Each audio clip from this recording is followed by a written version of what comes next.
ఇక్కడ కనిపిస్తుంది. ఇక ఫైనల్గా ఈ ధర్మస్థల వివాదంలో కీలక మలుపు ఎవరైతే ఈ పారిశుద్ధ్య కార్మికుడు వందలాది మృతదేహాలని అమ్మాయిల మృతదేహాలని పాతిపెట్టాను అని చెప్పిన పారిశుద్ధ్య కార్మికుడు ఇప్పుడు మాట మార్చినట్టుగా సమాచారం.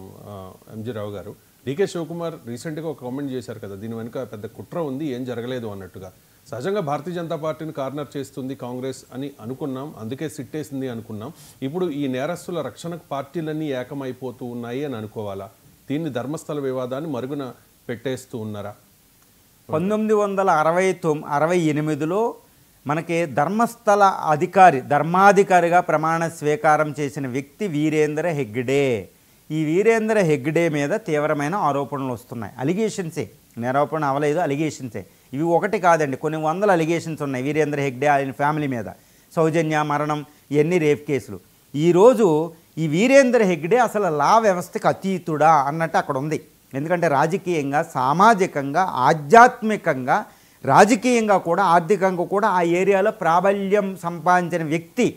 ఈ వ్యక్తిని చట్టం ఏమీ చేయలేని పరిస్థితి అంటూ అక్కడ ఎన్జిఓలు, అక్కడ జడ్జెస్, రిటైర్డ్ జడ్జెస్, ఎంతోమంది ప్రజలు అక్కడ తీవ్రమైన ఆరోపణ చేస్తున్నారు. ఇప్పుడు ఇక్కడ ధర్మస్థలలో పురులున్నాయి, నేనే కప్పెట్టాను, ఎంతోమంది డజన్ల కొద్దీ బాలికల్ని ఎంతో భయంకరంగా క్రూయల్గా రేప్ చేస్తే బట్టలు లేని వాళ్ళని బాలికలు నేను కప్పెట్టానన్న పారిశుద్ధ్య కార్మికుడు మళ్ళా యూటర్న్ తీసుకున్నట్టు మనకి రిపోర్ట్లు వస్తున్నాయి.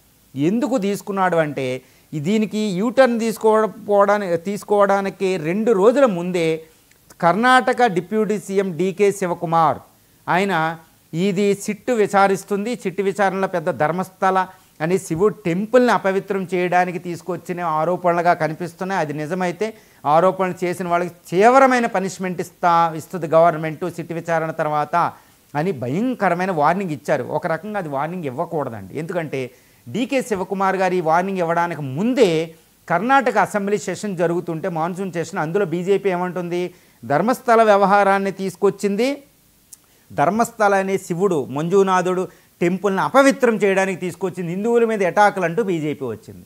దీనికి మద్దతు తెలిపినట్టే ఇక్కడ డీకే శివకుమార్ గారు ఉన్నారు. అంటే ఏంటి, నేరస్తుల రక్షణకి మళ్ళీ పార్టీలన్నీ ఒకటైపోయినాయి అని ప్రజలు సందేహపడుతున్నారు. ఎందుకు ఇక్కడ ఒక క్వశ్చన్ అనేది మనం ఇర్రిఫ్యూటబుల్ ఒక క్వశ్చన్ ఉంది.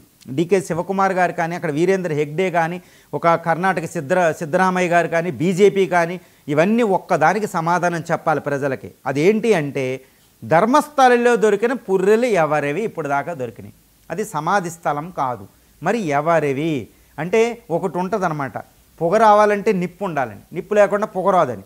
మరి ఇన్ని ఆరోపణలు, దశాబ్దాలుగా ఆరోపణలు ఎందుకు వస్తున్నాయి? అక్కడ మిస్సింగ్ గర్ల్స్ ఏంటి? ఆ 3 పోలీస్ స్టేషన్ల పరిధిలో, ధర్మస్థల దగ్గరలో ఉన్న 3 పోలీస్ స్టేషన్ల పరిధిలో మిస్సింగ్ గర్ల్స్ పరిస్థితి ఏంటి? అప్పుడు అక్కడ ఆరోపణలు ఏంటి? మరి దీనికి సమాధానం ఎవరు చెప్తారు అంటే, బతికి లేరు, ఆ కప్పెట్టబడిన భయంకరంగా అత్యాచారాలకు గురయ్యి బతికుండగానే అసలు నరకం అంటే ఏంటో భూమి మీద చూపిన స్త్రీలు మాట్లాడలేని పరిస్థితి. కానీ ఇది ప్రకృతి అండి, ఇది భరతమాత సోకిస్తుందని తెలుస్తుంది. రాహుల్ గాంధీ గారు ఈవీఎంల కోసం, ఎలక్షన్ కమిషన్ కోసం అంతా మాట్లాడుతున్నారు. కర్ణాటక వచ్చి, బెంగళూరు వచ్చి మాట్లాడారు, ఆయన ధర్మస్థలి కోసం మాట్లాడలేదు. మరి ఏంటి విషయం? ఓకే, కర్ణాటక చీఫ్ మినిస్టర్ గారు నేను సిట్ వేస్తా అన్నారు, మరి సిట్టి విచారణ చక్కగా జరుపుతుందో ఆయన చెప్పాలి. 3 దశాబ్దాలుగా అక్కడ ఎటువంటి ఒక్క మిస్సింగ్ గర్ల్స్కి సంబంధించిన కేసు కూడా విచారణ సరిగ్గా కాలేదు. అంటే అక్కడ ఏమవుతుంది, దానికి సమాధానం చెప్పాలి. ఎందుకంటే ప్రజల అనుమానాలు తీర్చాల్సి ఉంది అక్కడ. తర్వాత ఇంకోటి ఏంటంటే, అక్కడ ప్రజలు డిమాండ్ చేస్తున్నారు, ఎన్జిఓల వాళ్ళు, దాని పరిస్థితి ఏంటి? అసలు వీరేంద్ర హెగ్డే మీద అంతటి ఆరోపణలు వస్తే ఆయనకి ఏంటి, ఆయన కనీసం రిజైన్ చేయించిందా బీజేపీ? అంటే ఏంటి, మనకు చాలా సందర్భాల్లో చూస్తూ అన్ని పార్టీలు ఏకమైపోతాయి అన్నమాట శక్తివంతుడు వెనకాల. ఇప్పుడు అది జరుగుతుందా? ఇది ప్రజలు అనుమానం వ్యక్తం చేస్తున్నారండి. నేననేది కాదు, ఎవరనేది కాదు. ఇప్పుడు బీజేపీ, కాంగ్రెస్ ఒకటి అయిపోయినాయా? ధర్మస్థలిలో వీరేంద్ర హెగ్డేకి ఆరోపణ వస్తే, హిందూ టెంపుల్ మీద ఆరోపణలు వస్తే, ఇటు కాంగ్రెస్ కూడా ఏమైనా ద్రోహం జరిగిందా అనేది కూడా లొంగిందా? అసలు ఇది శివుడు, పార్వతి, మంజునాథు టెంపుల్కి అపవిత్రం చేసే వ్యవహారం కాదండి ఇది. ధర్మస్థల అనేది, ధర్మస్థల అనే టెంపుల్ పవిత్రత ఎప్పుడూ పోదు. కానీ అక్కడ మరి హిందూ స్త్రీలే రేపైనప్పుడు మరి వాళ్ళ మీద ఆ హిందూ స్త్రీల రక్షణ ఏది? ఈ సుజాత భట్, అనన్య భట్, ఈ వ్యవహారాలు ఏంటండి ఇవి?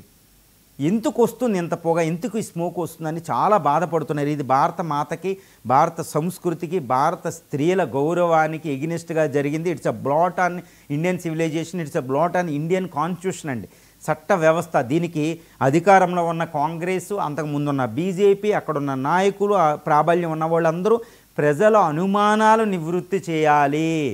ఈ వృత్తి చేయకుండా అందరూ నేరస్తుల రక్షణలోకి వెళ్ళిపోతున్నారు అనేది ప్రజలు సందేహపడుతున్నారు. ధర్మస్థలి వ్యవహారాన్ని మీరు కప్పెట్టినా కప్పిపడదు. ఎప్పుడుకోకప్పటికి ట్రూత్ ట్రాంప్, సత్యం అనేది వస్తుంది. ఇది ప్రపంచంలో మనం చూసాం, భారత పురాణాల నుంచి మనం చూస్తున్నాం. ఈ వ్యవహారంలో శిక్షించాలి, నేరస్తుడు శిక్షింపబడాలని ప్రజలు కోరుకుంటున్నారు. పారిశుద్ధ్య కార్మికుడిని ఈరోజు బెదిరిస్తే ఆయన ప్రాణానికి తెగించి వచ్చారు.